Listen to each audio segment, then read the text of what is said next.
Welcome to Telangana ముచ్చట్లు news. Dharmasagar మండలంలోని తాటికాయల గ్రామంలో అక్రమ ఇసుక దందా బహిరంగంగా సాగుతున్న అధికారులు కళ్ళు మూసుకొని చూస్తున్నారనే విమర్శలు వెల్లువెత్తుతున్నాయి. గ్రామ పరిసరాల్లో వాగులు, చెరువులు ఖాళీ చేస్తూ రాత్రింబవళ్లు ఇసుకను దోచుకుంటున్నా అడ్డుకునే వ్యవస్థ కనిపించకపోవడం ఆందోళన కలిగిస్తోంది. పక్కనే ఉన్న రైతులు పలుమార్లు ధర్మసాగర్ పోలీస్ స్టేషన్కు ఫిర్యాదులు చేసినప్పటికీ చర్యలు మాత్రం కనిపించకపోవడం ప్రశ్నార్థకంగా మారింది.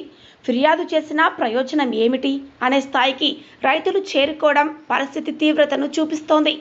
అక్రమ రవాణా వల్ల గ్రామ రహదారులు పాడైపోవడంతో పాటు పంట భూములు కూడా ప్రమాదంలో పడుతున్నాయని వారు ఆవేదన వ్యక్తం చేస్తున్నారు. ఇంత స్పష్టంగా దందా సాగుతున్నా చర్యలు లేకపోవడం వెనుక ఎవరి అండదండలు ఉన్నాయనే అనుమానాలు వ్యక్తమవుతున్నాయి. ఇప్పటికైనా అధికారులు నిద్రలేచి ఇసుక మాఫియాపై కఠిన చర్యలు తీసుకోవాలని, లేకపోతే ఆందోళనలు తప్పవని గ్రామ ప్రజలు హెచ్చరిస్తున్నారు.